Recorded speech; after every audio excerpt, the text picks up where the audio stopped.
welcome aboard here, Michael Cohen, Sports Talk Nation. I know it's been a while. Boy, oh boy, what a game we had the other day as the Kansas City Chiefs put a bow on their championship and their dynasty as they take out the San Francisco 49ers 25-22. And, of course, the Jets find a way to put themselves into the middle of everything.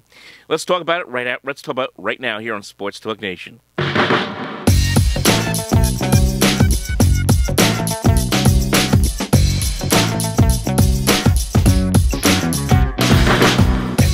So the Kansas City Chiefs now have 3 Super Bowl titles in the last 5 seasons. They are now officially a dynasty as they have played against San Francisco, really one of the best Super Bowls you are going to see.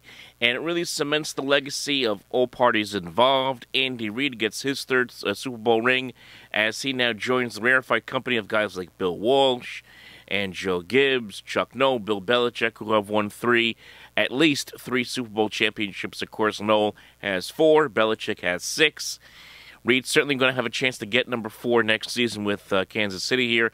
But also Patrick Mahomes, and a lot of people have been talking about it this week since that game took place on Sunday, that he not only, look, we all know he's a future Hall of Famer to begin with, we all know that, but is he at the level of not just a Tom Brady, but also a Michael Jordan in the terms of creating such a cultural presence in the sport from the standpoint that he is just like this, has this killer instinct, which he had and shows almost in every single week and shows in big spots. And we saw it certainly in the grandest stage of them all in overtime, taking the Chiefs all the way down the field, down 3 points to win the game with the touchdown to Mecole Hardman as there was only 3 seconds left in the OT. And he just continues to impress. The Chiefs continue to impress.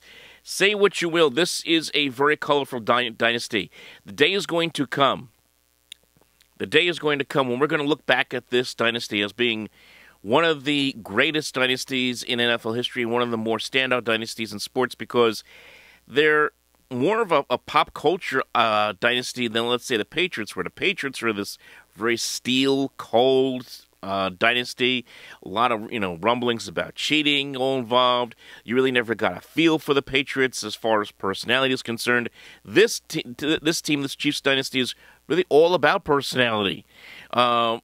From Mahomes, and as a lot of people have alluded to, that kind of Michael Jordan type of presence on the field as far as wanting to win and wanting to win every single year. First thing he says, he gets interviewed after the Super Bowl ends, is, "We want to go for a three-peat." You just won this one. Slow it down just a little bit. So you got that. You have, obviously, the Travis Kelce, Taylor Swift thing. And look, I know you can hate all you want. The fact is, it has brought a lot of buzz to the team. It's brought a lot of buzz to the league. It's an intriguing storyline and just adds to the mystique of this dynasty here for the Chiefs. You have Andy Reid, as I just mentioned, with the championships. And think about this, and all you fans down in Philadelphia. Man, was he underappreciated, Andy Reid, down with the Eagles.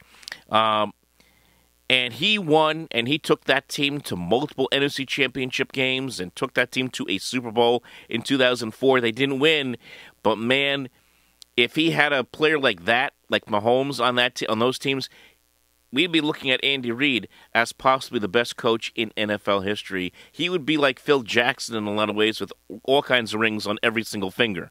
That's what he would be. He's without a doubt, one of the best coaches in NFL history, and maybe arguably, I know a lot of people want to get on saying Bill Belichick's the greatest of all time. Maybe it's Andy Reid. I think that's a discussion we have to have. But as far as San Francisco, another gut punch loss. What can you say? 10-point lead. They were playing very good football in the first half of this game. You had the trick play with McCaffrey throwing and Jennings combining on the touchdown pass. So a lot of things just did not go right for San Francisco. There are really a number of moments that really added up to this loss. One, the opening drive. Looked like San Francisco was going to score in that opening drive. They failed to score. They lose the fumble by McCaffrey, stalls that drive.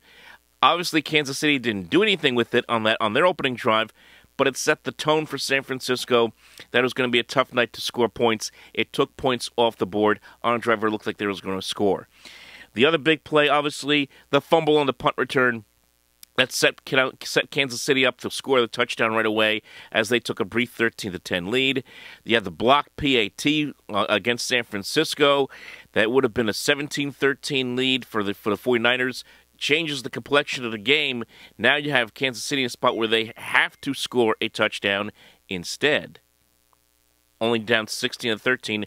All they needed was the field goal, and that was the case, as they would eventually tie the game. You had the big incompletion by Brock Purdy on a 3rd and 4, deep inside Kansas City territory. They get that first down. They could essentially have run the clock out on the Kansas City Chiefs and kicked the field goal and won the game that way, but instead they had to set up for the field goal, get the ball, kick the ball back to Kansas City, and of course the Chiefs answered both the game time with the game time score as regulation came to an end. And then, of course, the decision to take the ball first in overtime. Why did they do that? That's the question that Kyle Shanahan has to answer, and do the 49ers. Why take the ball first? Take the ball last in overtime and see what you have to do with it. It essentially gave Kansas City every opportunity to have an idea what they needed to do in order to either tie or win the game in overtime, and that was certainly the case.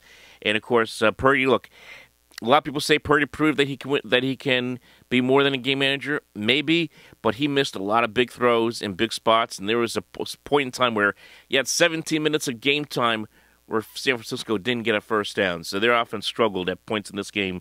So give a lot of credit to the Chiefs.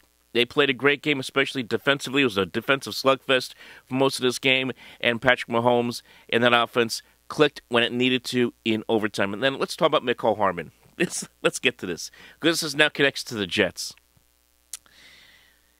It's funny how this season started where it was all about the Jets, right? It was all about the Jets. It was all about Aaron Rodgers. This was going to be the team that was going to go upset Kansas City in the playoffs, upset Cincinnati in the playoffs, maybe get to a Super Bowl. That's what a lot of people were saying. Not me, not a lot of Jet fans, but that was the perception in the national media. But in training camp, it was on Hard Knocks. Mecole Hardman is called up to the front of the room by Oz the Mentalist. We all saw what happened. And he says, Oz the Mentalist says, hey, look, I have this picture in my mind of what's going to happen in February. And he holds up the poster that says Jets 31, 49ers 21. He had the Jets winning the Super Bowl against San Francisco. And he was doing that with Mecole Hardman. He was going into kind of perceiving what Mecole Hardman would be part of in the future. And guess what? He was right, because he caught the game-winning touchdown for Kansas City. How is it that it always comes back to the Jets? It always comes back to the Jets in every which way. Even more of the times than not with like a pie in the face. A pie in the face. The Jets got rid of Mecole Hardman, who had only one catch in the regular season. They thought he couldn't do anything with this offense. An offense that was stunk most of the year because of a bad offensive line and bad backup quarterback play.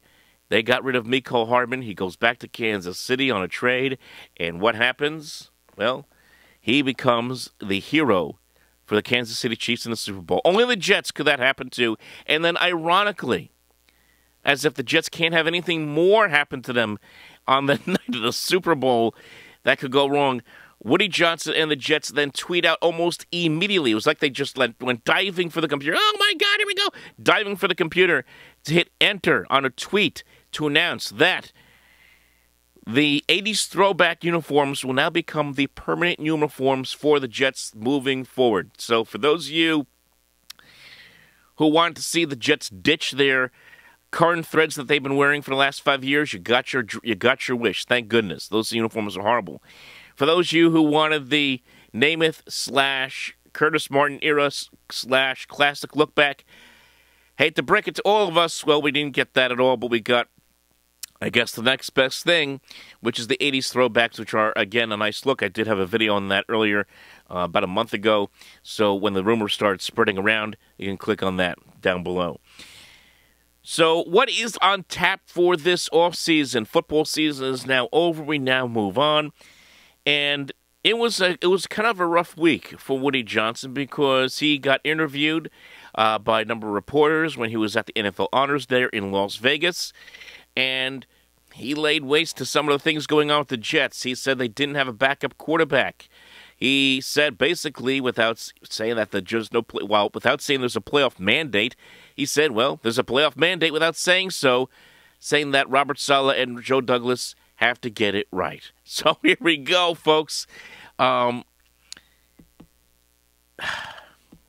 He put a lot of onus on those guys and saying that Robert Saleh has to focus on offense, and more offense when he's a defensive coach. Now, shouldn't Woody Johnson take a little more responsibility? I wish he had just taken, from everything I've read, a little more onus saying, hey, look, this is on all of us. We all got to do better. You would like to have heard that answer, read about that answer, instead of what we ended up getting. So, yes, it is a big off-season. It is a pressure point off-season. And, yes, it was a major disappointing season. But, again, everyone's got to take a better responsibility for what happened this past season for the New York Jets. They have a lot of work to do. Offensive line, wide receiver, backup quarterback. Those are all things that they have to look into. And I wouldn't shy away from defense here. Yes, their defense was very good. They need help on the back end, and they could also use some depth at the linebacker positions. You cannot ignore that position, the defensive side of the ball, even though it is their strength. You have to add to it. So where does that leave us as far as the rumor mill is concerned, and where we moving forward as far as this Jet offseason is concerned? Well, obviously, there's a lot of rumors about receivers, who the Jets may pursue. Davante Adams, the Raiders, is a guy that a lot of people have been talking about, but Ian Rappaport reporting that chances of a trade of Adams to the Jets via the Raiders is very slim. And I can certainly understand that because you have Antonio Pierce there. They played well for Pierce down the stretch. Adams enjoyed, you could tell just from quotes that you saw that he enjoyed playing for Pierce. It's going to be very, very hard for the Jets to try to get him pried out of Las Vegas. So that's probably not going to happen. Even if Aaron Rodgers wants him here, it's going to be very, very difficult. The other name out there to watch is Brandon Ayuk of the San Francisco 49ers, which apparently, if you read different reports, he is disgruntled over there in San Francisco. He's got a year left on his contract. Do the Jets go out there and make a play for him? It's going to cost them draft picks. It could cost them a second round pick in 2025. They don't have a second-round pick this year. So they're going to have to give up something to get something. And also, if they do get Ayuk, I would have to sign him to a contract extension. That's something to watch out there as well. But they could make it very easy themselves. They could just go the free agent route. You got Mike Evans, you got Calvin Ridley, and you got T. Higgins all out there. Higgins is probably the more intriguing option because he's 25 years old, coming from the Bengals, but more likely than not, Cincinnati is going to franchise tag him.